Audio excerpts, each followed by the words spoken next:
Welcome to week 2. This week we're going to look at personalities and communication.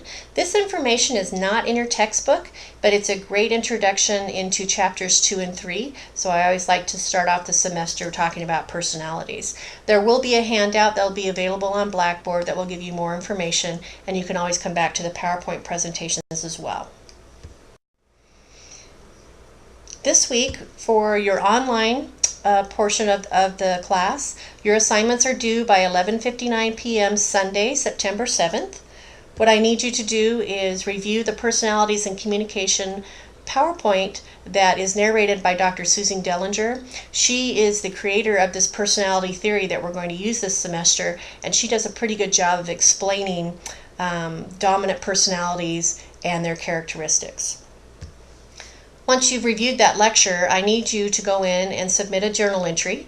It's 10 points, and what you need to do is just share your dominant personality shapes. What did you learn about yourself, and how do you think that your personality impacts your communication style, whether that's a positive communication style or maybe an area that you need to work on. Secondly, you're going to have the library tutorial and quiz. It's actually called Information Literacy Tutorial and Quiz in the library homepage. I have a PowerPoint that gives you some quick instructions on how to get to that quiz. That's worth 20 points, and it is required for all CWI students to complete. So once you complete it, you'll get a certificate of completion, and you need to save that certificate and upload it into the assignments area in Blackboard, and I have a video under how-to guides for students on how to do that if you need it.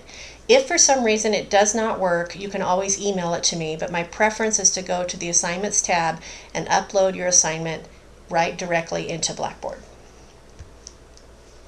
For the classroom on Monday, September 8th, we're going to review our personality traits and then again start to establish how personalities reflect our values. And values are very important because that is what we communicate, whether we're conscious of it or not. But every time we communicate something, we're also sharing what's important to us and what our values are. We'll have some group discussion and activity, and I think this is where you'll really realize how all of us can look at the same situation and actually come up with very different perceptions or answers to it. So we'll have a good group discussion with that.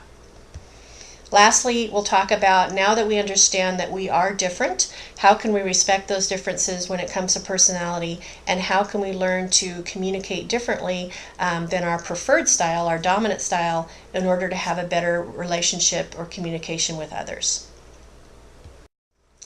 So the objectives of the week: after viewing the recorded PowerPoint presentation, Personalities and Communication, you will be able to identify your dominant personality traits, and you'll begin to recognize the dominant personality traits of others.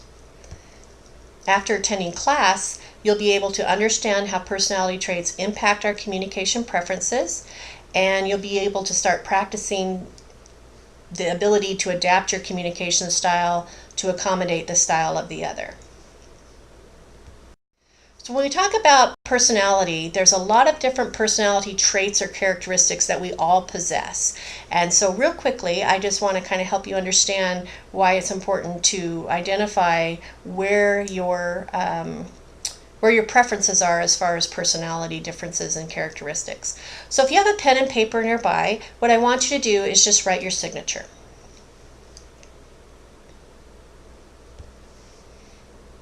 If you're like me, it probably didn't take too long to do that.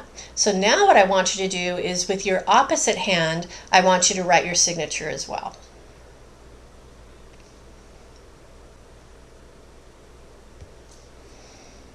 And if you're like me, using my opposite hand, my less dominant hand, took me a little bit longer, had to concentrate a little bit more. I had to not be too hard on myself, have some humor. So this is a good example of how personality traits work as well. If you have some dominant personality traits, then those are yours to keep, and that is probably the core of who you are. But given time, just like with my signature, if I practice with my left hand, I could probably improve my signature with my left hand.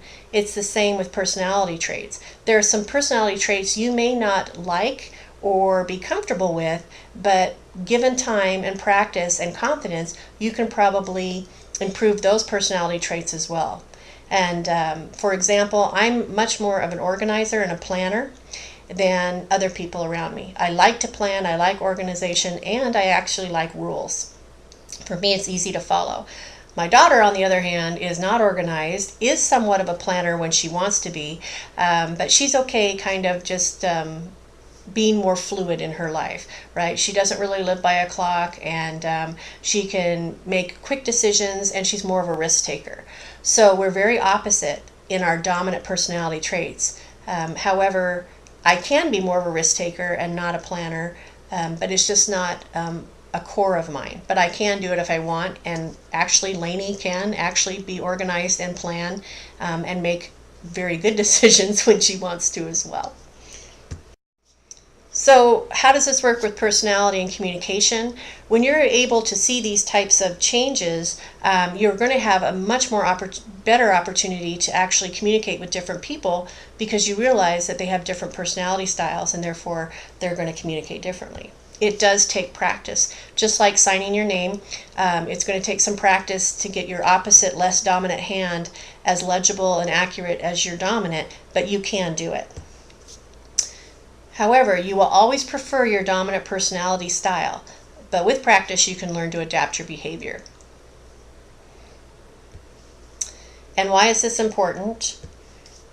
Because people, circumstances, and life events, they require us to interact differently in order to produce a more positive outcome.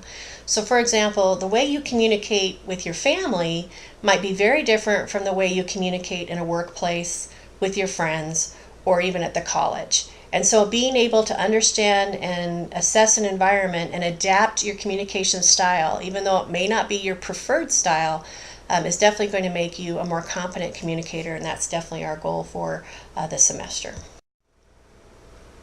So real quickly as a recap, make sure that you look over the PowerPoint presentation, and that's located in your course documents. Like I said, it's Dr. Susan Dellinger. She is the author of Psychogeometrics, and she explains how these personalities impact our values, perceptions, and communication. When you're finished, you need to go to the Assignments tab on your Blackboard page, go to Week 2 folder, and there you'll see all the assignments that you need to complete. Okay, I'll see you Monday on the 8th. Thank you.